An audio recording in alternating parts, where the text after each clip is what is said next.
Okay, Clark. Ay, Lance. Start na ta. Okay, ma'am. Feeding management. Utensils in which whole milk or milk replacer is fed to the calves must be cleaned and should be cleaned after each feeding.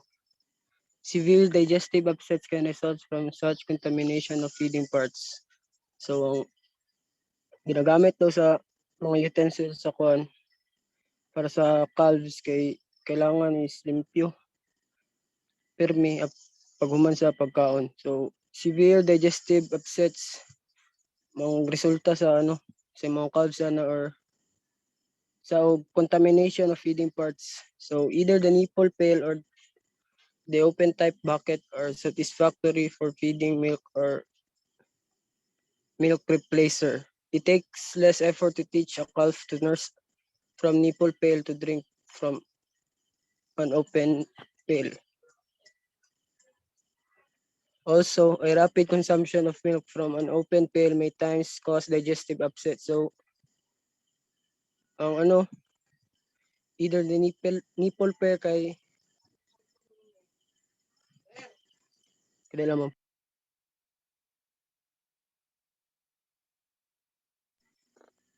So,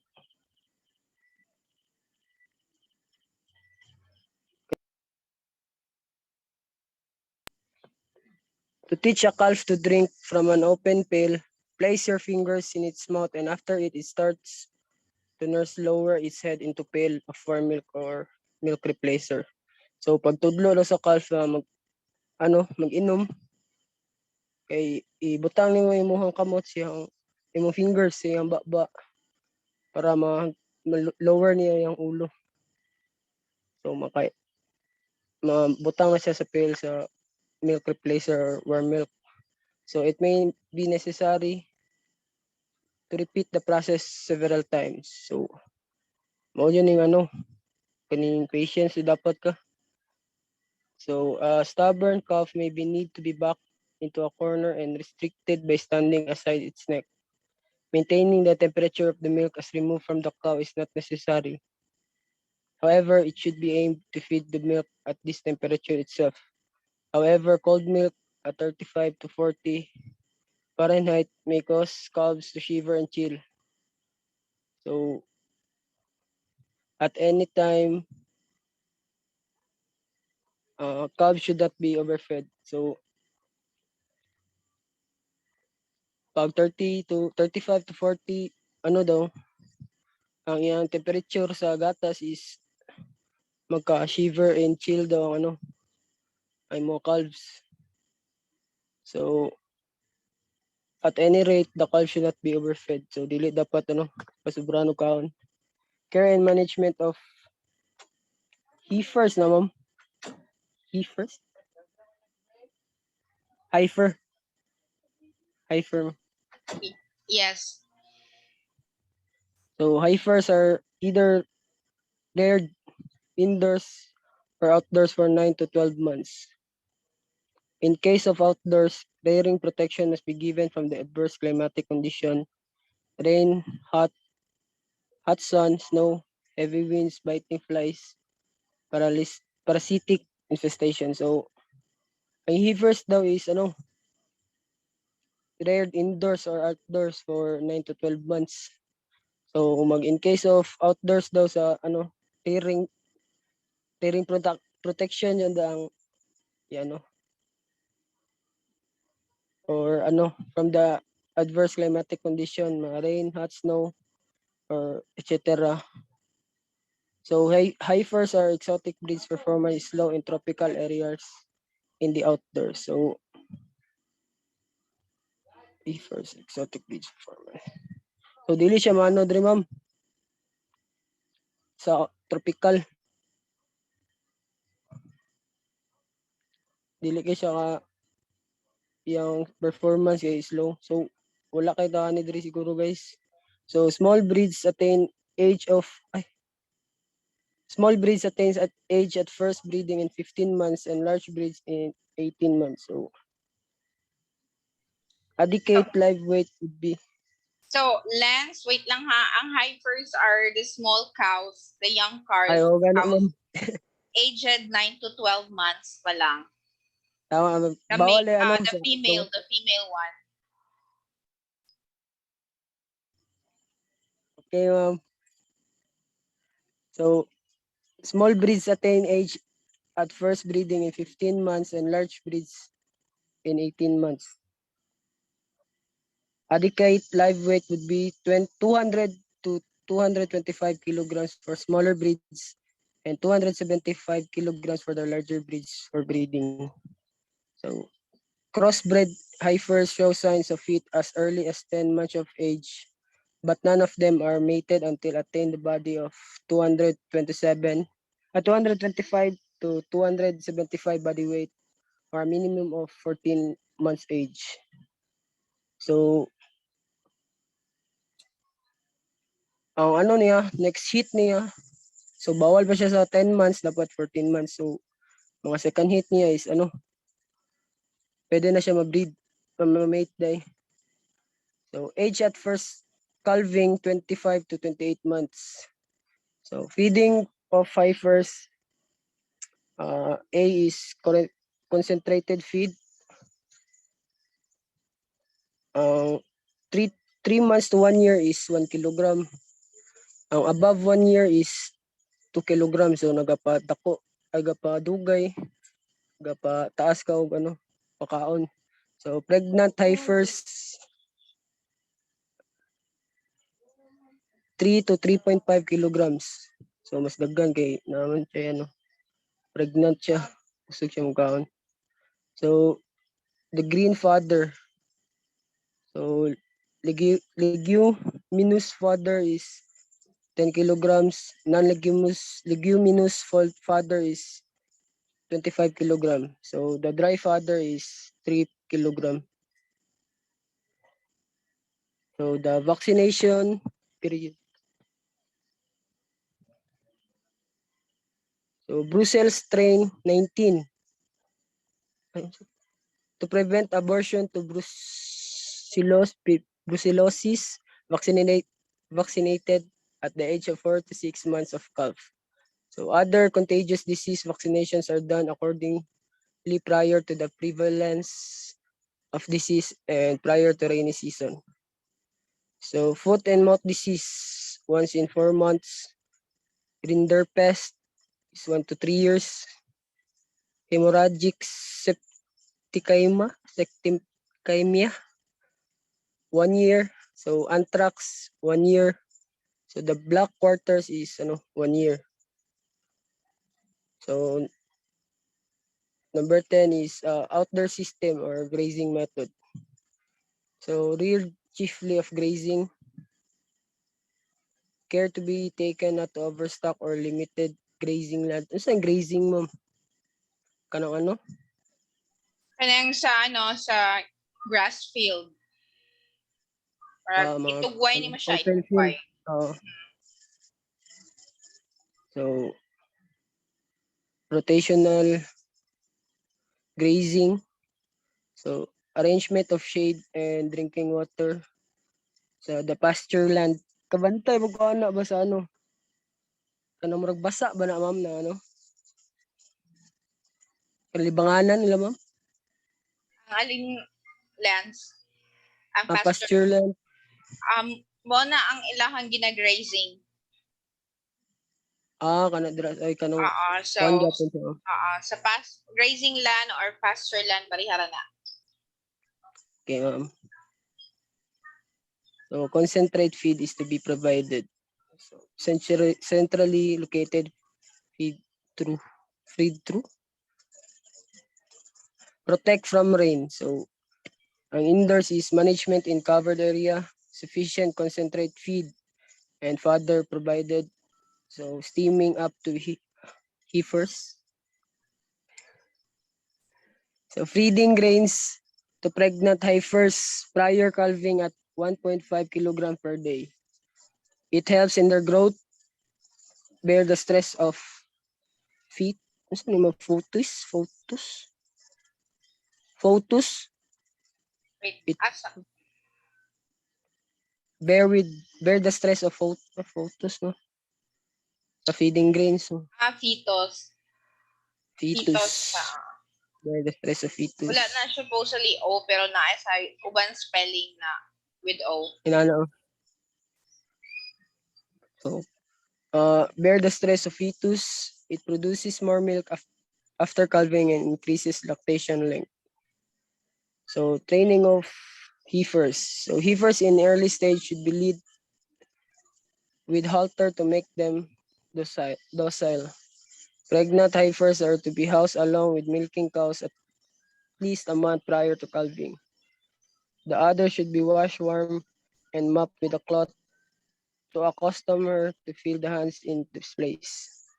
Just few days prior to calving, pulling teats slightly may be practiced so that the heifer would not excited. So the control of parasites. So the worming nila is the worm periodically at 3 to 4 months interval. So grooming is to be practiced to avoid ectoparasites. So ang po na pinakaganahan nila is grooming. So care management of pregnant animals. So number 1 is identify pregnant animal after 90 days of artificial insemination if animal thus comes to heat again. So provide gentle treatment. So ano, TLC dapat guys. First quarter of gestation period are critical. So bantog ano, kaning maselan kayo sila dapat ano, kaning plaster sila. In early stage of pregnancy, disturbance can cause abortion. So mo to ang disturbance haba is ma-stress ang ano, ang pregnant na animal. Provide concentrate feed 3 to 3 to 3.5 kilogram per day. So provide 25 to 35 kilogram grid fodder per day and 5 kilogram paddy straw. So number 7 is minimum 45 to 60 days of dry period is essential. Number 8 is avoid long distance travel. So stress gapon ang ang animals dahil sorry ma'am. Avoid slippery condition in the shed. So na yung mga ano unnecessary na mga accident. So kuhan jud ang pregnant na ano animals. Avoid chasing by dogs, bull or chicken. So isa po ni ma-stress. Avoid infighting between pregnant animals. So basig pag-away avoid infighting between pregnant animals. Separate pregnant animals from recently aborted animals or carriers of disease like brucellosis. So dapat ano ang kanunay mga maigo na disease is ginalahi or ginano tambalan. Provide adequate clean drinking water. So tubig yun guys. Hydrated no. Protect against extremes of climate. So naiuban is sobra kainit or mag-ulan lang kalit nakusog kayo. So atong alaga guys. A few days before the probable date of calving, cow should be transferred to individual calving pens. Pregnant cow may be transferred to calving pen 1 to 2 weeks before on the expected calving date. The number of calving pens required on farm depends on the number of breedable cows and heifer, generally 5% of this number. So, sample amount of drinking water, laxative feed, and general supply of bedding may be provided. So, the calving pen should be scrupulously cleaned and sterilized before bringing the cow. So, signs of approaching parturition, ma'am. Parturition. Unsa na parturition yun? Anak na siya. Panganak? Okay, ma'am. So, cow will leave the herd and seek isolation. So, mao jud ang ano guys, kining ang instinct sa iro gusto siya mapag-isa ba para siya yung mga anak. So loss of appetite and distress. So mga po ng sign guys na hapit na mga anak wala na gana o kanang di guys siya mapakali. So distension of teeth and other considerable milk appears in the udder and there may be dripping of milk. So manggawas tong mga gatas niya guys mo mga nakay na po sign. Relaxation of pelvic ligament 1 day before calving. The ligament on the side of the tail head is loosened so that hollows appear on either side of the backbone and the tail head is raised and the quarters are dropped. So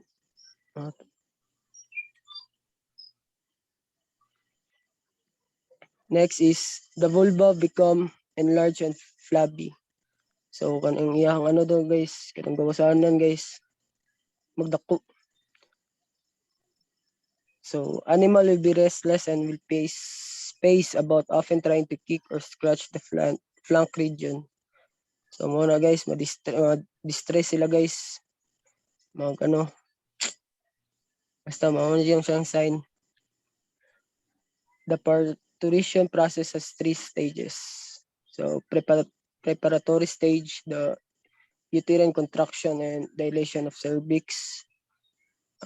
Sunod is active expulsive stage.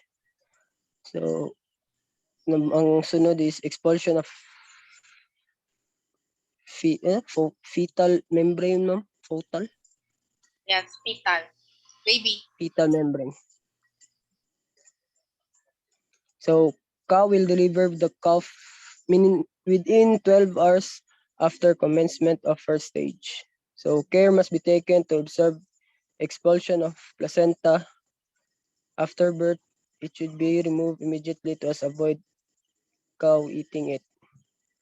So mauna siya guys, ang normal calving. Kaunon day niya? Ang siguro ay Christmas me.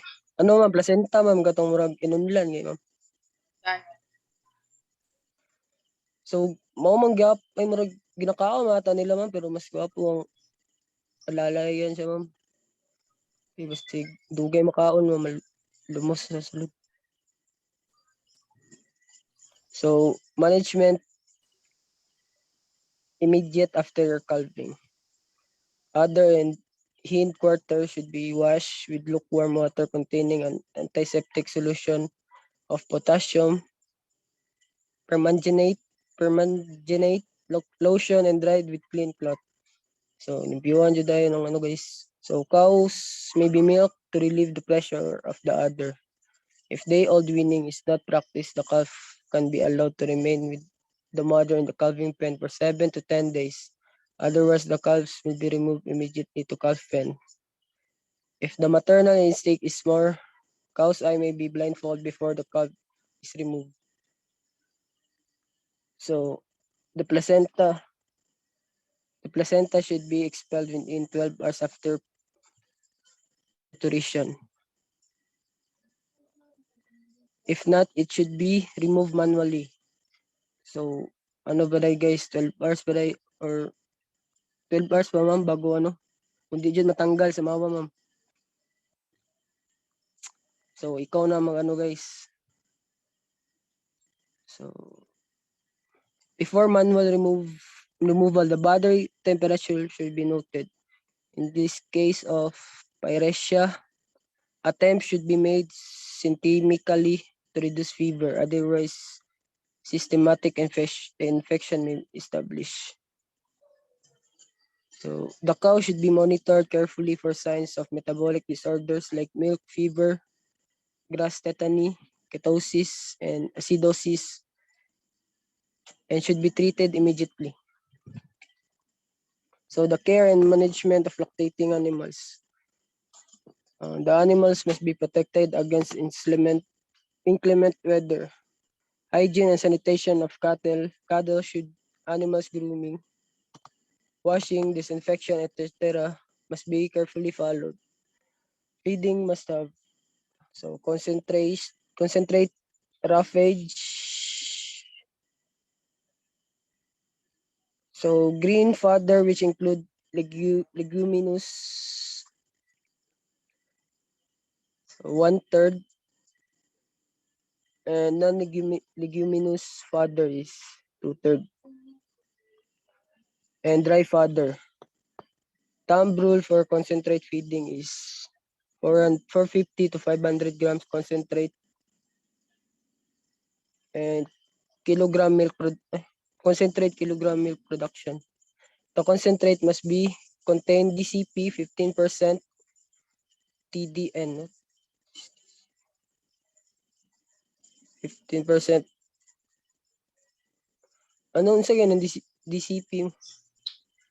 I guess total dry nitrogen, crude protein ang DCP. Dry crude protein.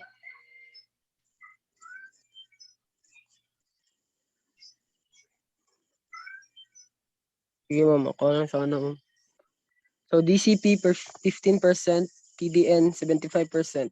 The model feed formula may contain maize 33%, groundnut oil cake 25%, wheat bran 40%, mineral mixture 1%, and salt 1%. So feed alone constitute 60% of the production cost of milk. Hence, feeding management plays a vital role in farm economy. The nutrient requirement should be determined for maintenance as well as for milk production and to meet fat percentage in milk and gestation. In general, the dry matter from roughage should not exceed 2% of cow's live weight, nor should it be less than 1%. So the feeding of dairy cows at different stage of lactation. So the quantity of green grass to be given kilogram for animal weighing. So 250 kilogram is 25 kilogram na green grass. So ang 300 kilogram is 30. So ang 350 kilogram is 35. Kung 400 is 40. So mura na siya guys. So ang concentrate 1 kilogram for every 2 kilogram of milk of average 4% fat percentage. In case of buffalo, 1 kilogram for every 2 kilogram of milk produced. So the early lactation. The recently calved high-producing cow is unable to eat enough feed to support her milk production. This means that the cow should have enough reserve to store nutrient to be drawn to, to tide over the period of heavy demand in early lactation, during which of period the cow loses weight. This is the period of peak yield. So sometime during this period, usually 6 weeks, calcium deficiency may occur, and in this case, the animal must be supplemented with calcium in feed or injected through intravenous route. So feeding during mid and late lactation. The cow consume enough feed to meet the various demands of our nutrients, and the body weight of the cow remains more or less stable. During this period, the cow may be fed a well-balanced ration of good quality fodder and concentrate according to the milk yield and fat percentage of milk. During late lactation, intake ability of the cow exceeds nutrient needs. This is the time when the cow starts needing extra allowance for the growing fetus. This is also the period when the cow can readily replenish the already depleted body, reserve and gain weight very fast. So from 7.5 months to 10 months of lactations, cow may be fed 1 to 2 kilogram concentrated feed. In addition to their nutrient requirement for maintenance and milk production to replenish the condition lost in early lactation. So the frequency of feeding, dividing the daily ration into 3 or 4 parts of feeding them in so many installments have been found to be useful in overcoming this problem. This also results in greater digestibility and better utilization of protein apart from preventing explosive release of acids. Animals may be Animals must be vaccinated periodically for rinderpest, black quarter, hemorrhagic septicemia, anthrax once in a year. So anthrax is once in a year for foot and mouth disease and once in a 4 months. So care and management of dry cows. The day from the cow stops giving milk to the day it calves next can be considered as dry period. So mostly dry cow does not give milk but it is pregnant. In some cases like infertility, the dry cow may be non-pregnant. So the purpose of dry period, the mammary gland functions incessantly during the entire lactation period. So which results in considerable wear and tear, tear in the secretory tissues of the udder. Dry period give rest to the cow's udder and helps repair and regeneration of secretory cells. So during lactation, the high yielders lose condition or body weight to maintain high milk flow, especially greater quantity of nutrient. So calcium and phosphorus during lactation. Dry periods give an opportunity for the cow itself to recuperate condition lost during the lactation. On the other hand, uninterrupted lactation between calving is known to impair succeeding lactation production. Thus, dairy cows not need to be dried off before the ensuing calves and should be steamed up for the next lactation. So the ideal dry period. So the optimum length seems to be approximately 6 weeks for second lactation and older cows, and 60 days for the lactation cows.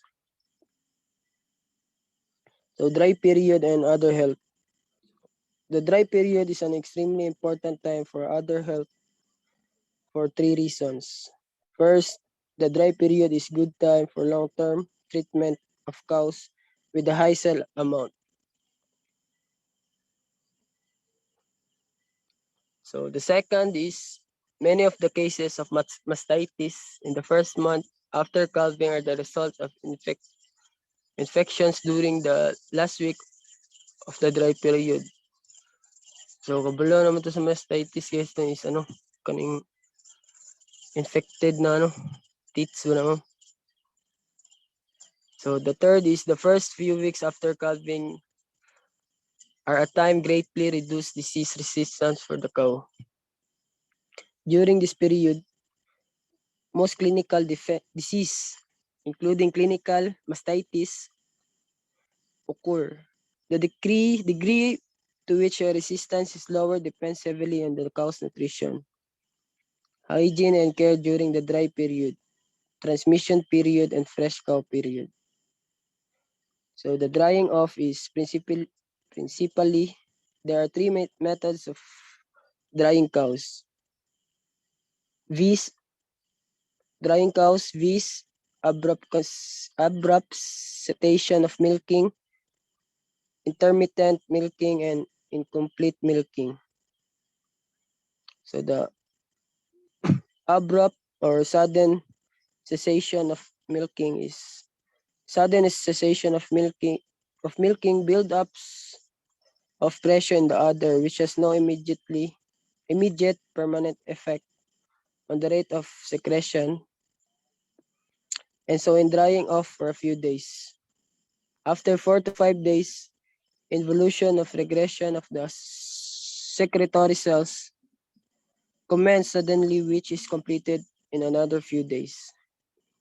So the fluid trapped within the udder is ultimately resorbed.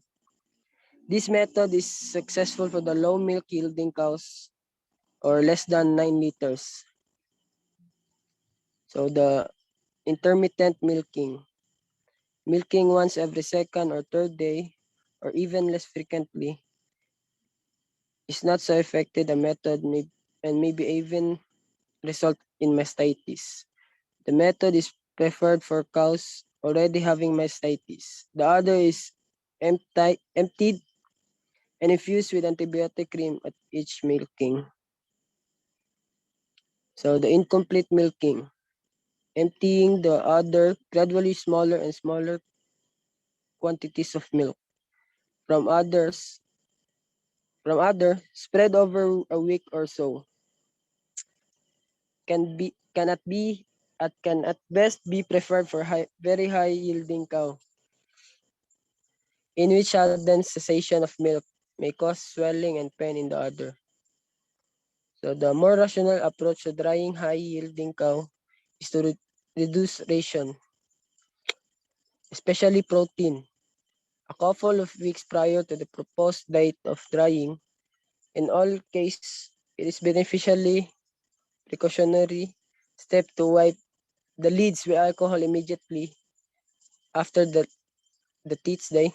Wipe the teats with alcohol immediately after the last milking and then apply an antiseptic colloidal seal. This will go a long way preventing mastitis, especially in cows with weak ship, isa na mo? Sphincter. Sphincter, Sphincter. sphincters. So this method is known as dry cow therapy. So the feeding of dry cow, more than half of the calf's fetal growth takes place during the last quarter of pregnancy, the dry period. So feeding a cows during this period is often neglected because the cow is not giving any income. Due to this reason, good fodder and concentrates are generally withheld from the dry cow. This will have adverse consequences on her future production. A dry cow should be fed adequate quantity of well-balanced rations. For first is maintenance of the cow. The second is forming sufficient reserve for ensuing lactation. Number three is growth of fetus. Number four is production of colostrum with high nutritive value. So the quantity of green grass to be give. So kilograms for animal weighing. So the dry cow is pag 250 kilograms is 25. Parehal lang gyapon siya sa ano ganina. Katang green grass. Ay, green. Ano nga? Ay, ano to ma'am no? Kaning Pregnant. pregnant na yung. So, maura gyapon siya guys. 350 is 35. So, for non-pregnant cows, no concentrate is required. So, pregnant cows should be fed additional quantity of 1.5 of concentrate from 7th month of gestation. So, magdungag o gano, 1.5 na concentrate pagka 7 months. In case of dry cow, allowance up to 1 kilogram concentrate can be given if the condition of cow is poor or the fodder quality is inferior. So, dungagan og pagkaon to gano. Dili ang lain na paminaw sa ano.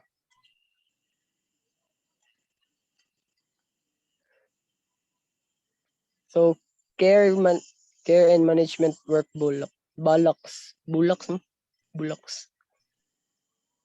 60 to 70% of the time allotted to care and management of limbs and neck.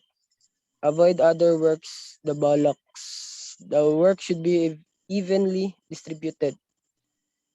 So protect the bullocks from rain and inclement weather exposure. Next is lean type roof on the side of farmer's house.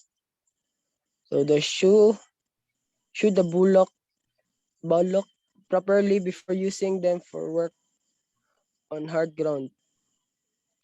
The hoop should be prepared first and shoe should made to fit the natural shape of the hoof. So the shoeing, road work once in a month, field work once in 2 months. So hoover should be hard, black and waxy. The two halves should be even. The cleft or hoof should be narrow.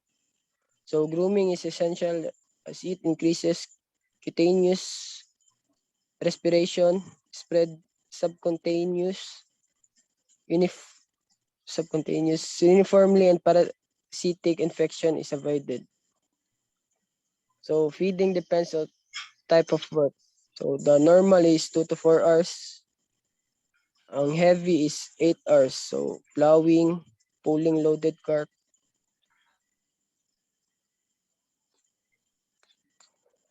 So the maintenance is 1 kilogram na concentrate. Pag ang body weight niya is 300, ang normal work niya is 2 kilogram. So ang heavy work niya is 2.5 kilograms. So ang 400 is 2.5. So ang heavy work niya is 3 kilograms. So ang 500 kilograms na body weight is 3 kilograms pag normal work o 3.5 kilograms pag heavy work. In addition, 2.5 kilogram of green and 3 to 5 kilogram of dry fodder should be given. Okay, thank So, you, Lance. Since we are less than a minute, so we will just continue on nutrition next meeting. And since asa si Argel mo report pa ka. So pag stop ani, let's just go back to the link if Argel is ready. So do you have any questions regarding the reports?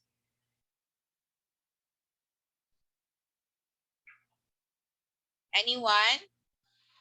So you have seen how to take care of on the first part kasi yung kanyang housing and